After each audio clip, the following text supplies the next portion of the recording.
Part 7. Centuries of Waiting. Time lost meaning in the absolute darkness of the flooded mine. At first, Marcus tried to count the days by listening to the world above, the footsteps of guards that gradually became less frequent, the muffled sounds of village life that slowly changed in character. But the mountain was thick, the water muffled everything, and soon he couldn't tell if the sounds he heard were real or imagined. The water was his constant companion. Iron-tainted and cold, it rose to his chest when he stood, covered him completely when he sat a day. He didn't need to breathe, but the weight of it pressed against him constantly, a liquid prison within a stone prison. Sometimes he would sink to the bottom and lie there for what might have been days or weeks, watching the darkness behind his eyelids, which was somehow different from the darkness when they were open. The hunger was worse than the darkness, worse than the water, worse than the isolation. It gnawed at him constantly, a living thing in his gut that twisted and writhed and screamed. His body, transformed beyond human limitations, could not die from starvation. But it could suffer. Oh, how it could suffer. His flesh began to change, not from transformation but from deprivation. The pale perfection the eagle's gift had given him became something else, skin like leather stretched over bones, muscles withering to strings, eyes sinking deep into their sockets. He became a living skeleton, a mockery of the powerful predator he had been. I was a scribe. I wrote down births. Samuel, son of Francis, born on the 3rd day of harvest moon. Maria, daughter of Catherine, born as the snow began to fall. The water rippled with his words, creating small waves that lapped against the stone walls and returned to him, carrying echoes of his own voice that sounded like strangers speaking. I wrote down deaths too. Porter, killed by his brother. Sacrificed to gods who were never there. His blood tasted of metal and regret. Did I tell you that, darkness? Did I mention how each person's blood has its own flavor? The baker tasted of yeast. The guard tasted of fear. Thomas the priest tasted of old paper and older secrets. Sometimes he would argue with himself, taking both sides of debates that could last for days. You're a monster. I'm evolution. You killed children. I transformed them. Gave them power. They died screaming in the sun. They died free from the fear of sacrifice. You're alone. I'm waiting. For what? I don't remember anymore. The arguments would spiral into confusion, voices multiplying until he couldn't tell which thoughts were his and which were memories of people he had consumed. Sometimes he was Marcus the scribe, sometimes David the carpenter, sometimes the high priest Matthias, sometimes people whose names he had never known but whose blood he had tasted. Years passed. Or perhaps decades. The water rose and fell with seasons he couldn't see. Sometimes it was warmer, sometimes ice formed on its surface. He would break through it and pretend it was an escape, even though above the ice was only stone and iron and more stone. Hello. Can anyone hear me? I'm trapped. I'm still alive. Please, somebody. The mountain swallowed his cries without even an echo. The stone had been sealed too well, the warnings too dire. No one came to investigate the screaming from the abandoned mine. Sometimes he heard things. Footsteps that couldn't be footsteps because no one could walk through solid stone. Voices speaking languages that had never existed. Once, he was certain he heard Sarah the weaver, who had died on the altar, asking him why her blood was worthy and his was not. I don't know. The stone chose. The gods chose. The eagle chose. Everyone chose except me. I never chose any of this. Liar! You chose to drink my blood. I was dying. You chose to return to Kovara. For justice. You chose to create those children of darkness.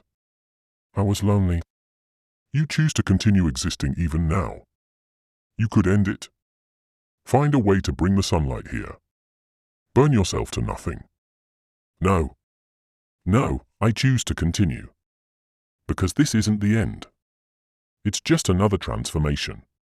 He began to analyze his failures with the obsessive focus that had once made him an excellent scribe. Every detail of his revenge, every mistake, every moment where pride had overcome wisdom. First error. I acted in anger. Rage makes one stupid. I should have been methodical. The darkness listened without judgment. Second error, I didn't understand my limitations. The sun was always my enemy, but I ignored it, thought I could overcome it through sheer will.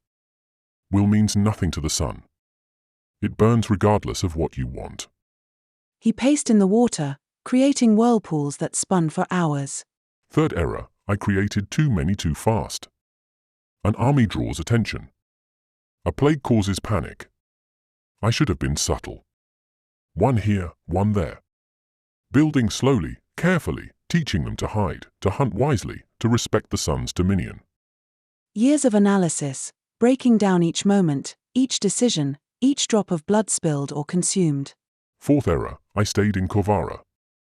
Why? Sentiment? Revenge? Stupidity? The world is vast. There are other villages, other cities, places where no one knows about rejection or transformation or the price of blood. I could have disappeared, started fresh, built something lasting. The madness would return periodically, washing over him like the water that surrounded him. He would laugh for days at jokes no one had told. He would weep for the children he had transformed and lost, calling their names into the darkness until his throat was raw. He would rage against the stones, clawing at them until his fingers were bone, then waiting for them to heal just to claw again. But always, eventually, the clarity would return. And with each cycle of madness and sanity, he learned something new about himself, about what he had become, about what he could still become. I need a name. Marcus the scribe is dead. He died in the desert when David's blood touched his lips. The thing that returned to Kovara had no name, just hunger and rage. But I need to be something more than that if I'm going to survive when I emerge. He tried different names, speaking them aloud to see how they felt. The rejected one. No, that defines me by what others did, not what I am. The blood drinker. Too simple, too obvious.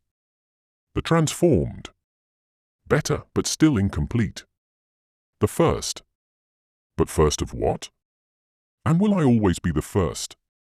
He thought about the ancient languages he had absorbed from the priest's blood, words that predated Kovara, that came from the time when the altar stones were first carved. Drackle. But not just Drackle. Something more personal. He added the suffix that meant son of or descent from in that ancient tongue. Dracula. Dracula. But it needs more. A title. A declaration. He thought of all the cruelty he had witnessed, the priests selecting sacrifices, the villagers celebrating deaths, his own transformation and revenge.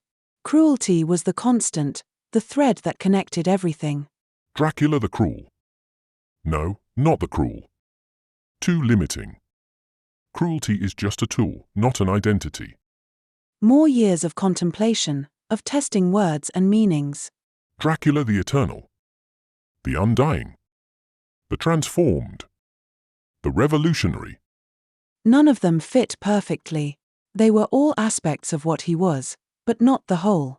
Then, in a moment of clarity that came after a particularly long period of madness where he had spent months believing he was every person whose blood he had ever tasted, he understood. I don't need a descriptor. Dracula is enough.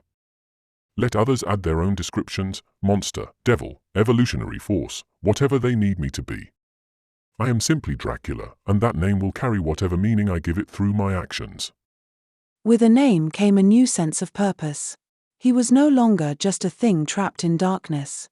He was Dracula, and Dracula would escape, would learn, would evolve.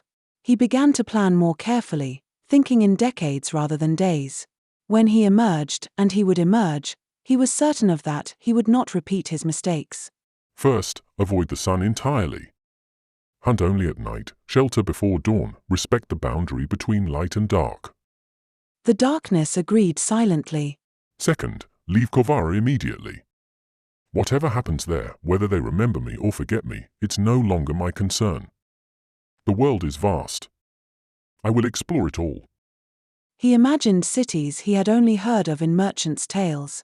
Places where buildings rose higher than mountains, where thousands of people lived stacked upon each other like cordwood. So much blood, so many possibilities. Third, create children sparingly, carefully. Choose them for qualities beyond just availability. Intelligence, loyalty, the ability to adapt. Teach them patience, strategy, survival. Build not an army but a family. The plans became more elaborate with each passing year. He would need resources, gold, property, influence. He would need to understand the world that was changing above him. He could hear it sometimes, the distant rumble of things that weren't horses or carts. The quality of the sounds was different, mechanical, powerful. The world is transforming above me. I can hear it in the vibrations. New things, new powers. When I emerge, I will need to learn quickly, adapt faster. Sometimes the madness would return, and he would spend months convinced he was still in the cave with the bats, or that he was David working on his wooden bird, or that he was the eagle itself, soaring above the desert. But each return to sanity brought new insights, new understanding. Pain is a teacher. Madness is just another form of transformation. Each time I lose myself, I return stronger, more focused. He began to exercise his will in the only way available, by controlling his own transformation. He would focus on changing parts of his body, making his fingers longer, his skin harder, his bones denser. It was agonizing, and often failed, but it gave him something to do besides think and hunger. I am not trapped. I am pupating. Like the insects that wrap themselves in silk and emerge as something entirely different. This mountain is my cocoon. The hunger never left, but he learned to make it serve him rather than torment him. He would imagine elaborate feasts of blood, each victim carefully chosen, their essence catalogued and savored. He would plan the perfect hunt, the ideal feeding, the moment when blood would not just sustain but transform him further. When I emerge, I will not gorge like a starving beast. I will feed with purpose, with selection, with art. Centuries passed. The sounds from above changed completely. The footsteps, when they rarely came, had different rhythms. The vibrations that reached him spoke of a world transformed beyond recognition. Sometimes he heard explosions that shook the entire mountain. Sometimes there were years of silence. He felt the mine itself changing. New passages opened as the earth shifted. Old ones collapsed. The water level rose and fell with changes in the underground streams. Once, a crack appeared in the ceiling, and for just a moment, a single drop of water fell that tasted of something other than iron and stone. It tasted of rain, of the surface, of possibility. Soon. Not today, not tomorrow, perhaps not for years yet. But soon. The mountain is aging, weakening. The seals are corroding.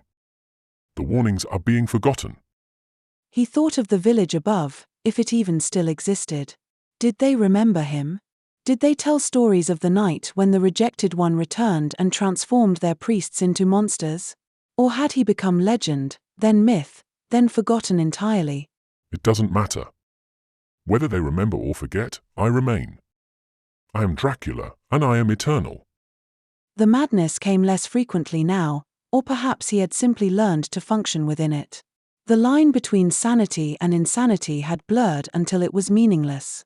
He was a consciousness that existed in darkness, sustained by hunger, shaped by isolation, but unbroken. I have become what they never intended. Not just rejected, not just transformed, but transcendent.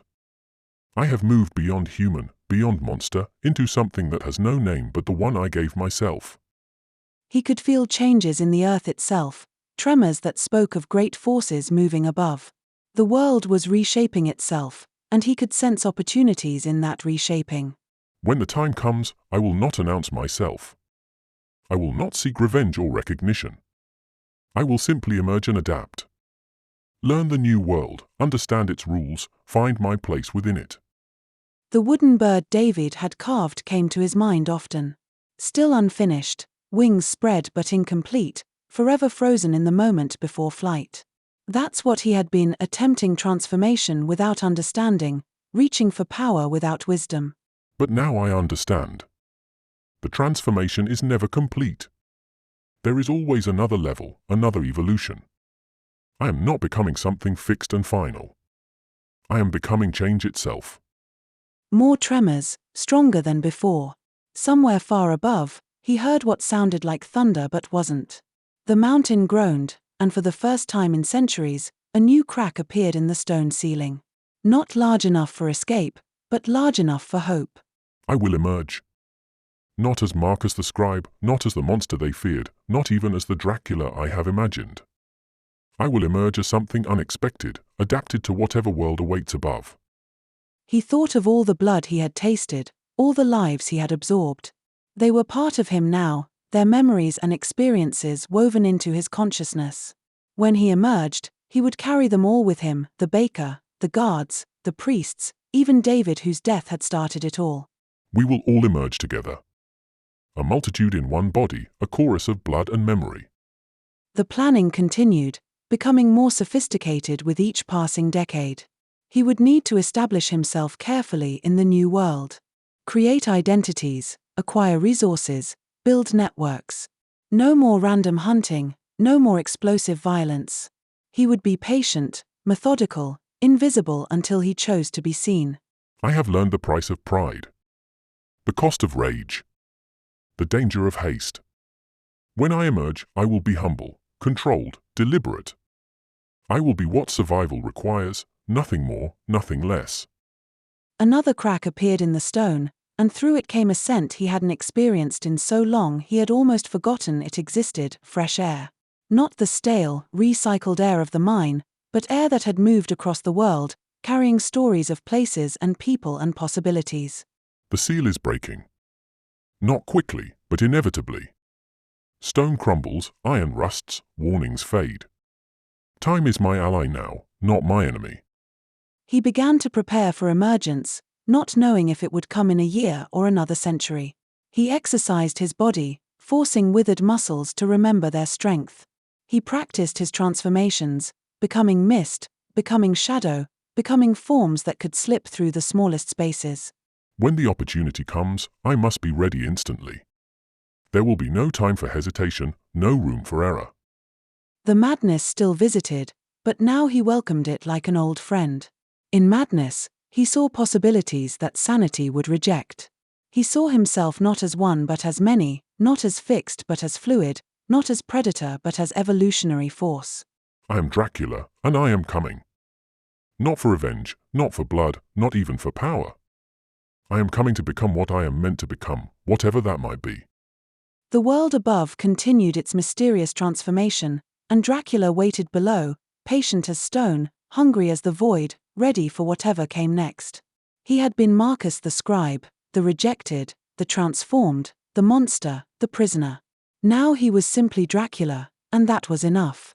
The darkness had taught him its greatest lesson, that transformation never ended, that every ending was a beginning, that even the deepest darkness was just waiting for the right crack to let in possibility. I will make a comeback. Not because I need to prove anything, but because that's what I do. I transform, I adapt, I survive, I evolve. I am Dracula, and my story has only just begun. The mountain groaned again, and another crack appeared. Soon, perhaps. Or perhaps another century of waiting. It didn't matter. Dracula had learned the ultimate patience, the perfect hunger, the absolute certainty that darkness was not prison but preparation. When he emerged, the world would meet not the monster they had buried, but something far more dangerous, a monster who had learned wisdom in darkness, patience in hunger, and transformation in the space between madness and sanity. Dracula waited, and planned, and transformed, and knew with absolute certainty that his time would come again. End of episode 7, Centuries of Waiting.